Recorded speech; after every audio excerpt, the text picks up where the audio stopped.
Cúnta Dúnmangáil, the fortress of the foreigners. John O'Donovan walked this very land 200 years ago, and he recorded that he was attacked by mad, bad bulls and that he nearly drowned at Untrá Breagach, the deceitful strand. So, on that optimistic note, I'm off to my first port of call, the Poisoned Glen.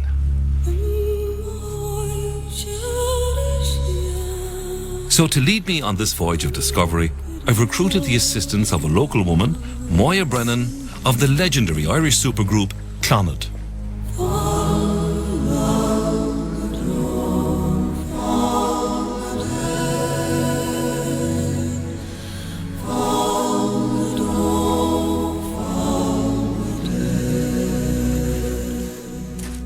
I made it, Moya, at last. Oh, Falche, Don Luja, Gugador, Don Luja.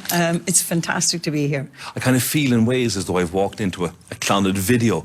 It's a really inspirational landscape, isn't it? It's just iconic, and people just regard it as being very, very much now part of Dunlewy. I mean, you come around that corner, when you see just the whole vista in front of you, the church and everything, people just stop or just enjoy that vista.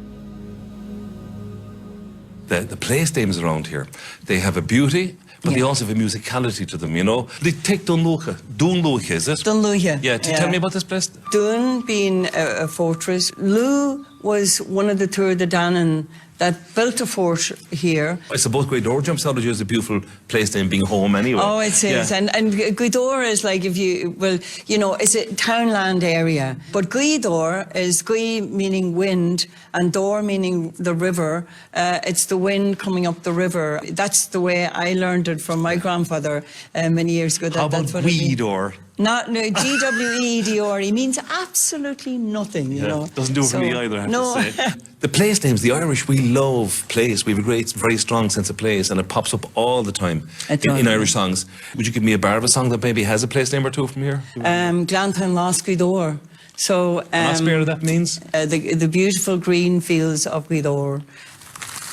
It's vanig slefte wirga a chundai gunanam. Agus yak it's lanig an argalard and the strokes can queeris call.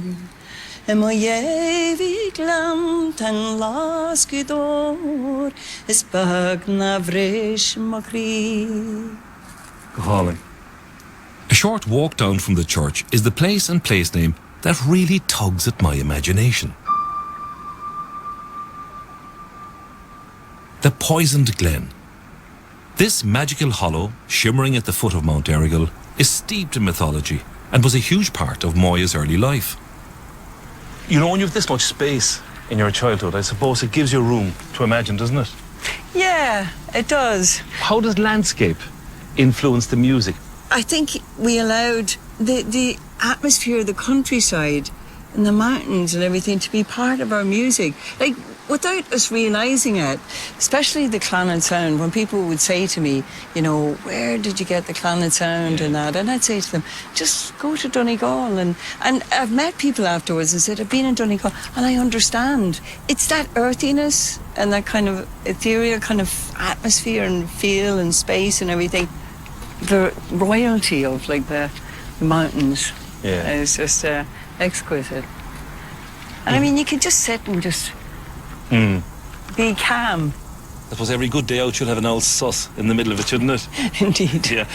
And I suppose, like, growing up here with the Gaelic language and the music, the stories and everything, like the stories of Glan Neva, you know, the Poison Glen, you know, you have Errigal there. So I knew well of the area and the significance of it, to the extent that we ended up, you know, writing a song about, here we are in the Poison Glen, myself and my uncles, because it meant a lot to us. Way up there in the Poison Glen, sun's going down on the misty mountain, and I'm watching and wondering, feeling something from long ago. And, you know, it's funny that you would name a piece the Poison Glen because it's a very curious name. What is the origin of it? I mean, that's an English name. It is, but Glan Neva, there are at least three different, stories, as you can imagine. You know, any rock in Ireland has a story, but and they all vary.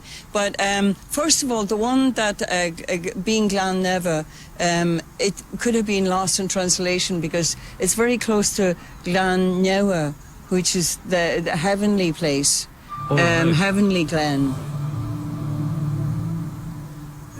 When you look at it, it is like a little bit of heaven, you know, as well. So Nav is heaven and Niv is poison, isn't it? Yeah. That's one theory. And then there's another one. There's a poisonous plant here that's called Creedon. The English word is the Irish spurge. Spurge, yeah. Yeah. They reckon that it was used, that Cromwell's soldiers had sieged the villagers, and the only way they were able to escape was they got hold of this plant. They poisoned the water, and they didn't touch it, and they just were able to get rid of everybody. But the one that goes back in mythological times is the story of Balor, who's the one-eyed ogre from Tory Island. A bit of an evil man, so they reckon.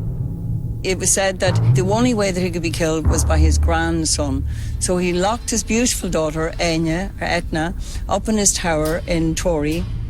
But Cian from Tuatha Danann got to her some way because he thought she was beautiful, and they had a son called Lou. Lou built himself a tower here in Dunlewy. We're back to Dunlewy again.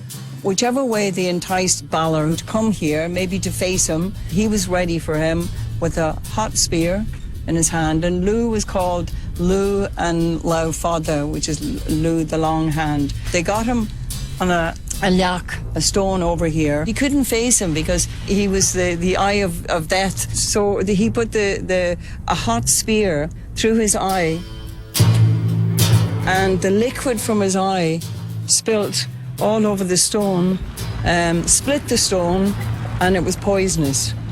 That's how he died, and the poison then that came out of his eye was reckoned. That's why Poison Glen is Poison Glen. I love this character, Balor. I mean, this giant ogre with the evil eye and the poison dripping I out know. of him. The fact that, you know, where Balor was killed, and the fact that we have a stone down here that people reckoned was where he was killed, and it certainly does get you thinking. Knowing those stories from the great writers and my grandfather and everything, that would have to be my favourite because it's just from my childhood. Yeah. But I do like the idea that when I look at the Poison Glen, you know, it is a little bit of heaven for me. So, you know, I think it's Glen Newa as well.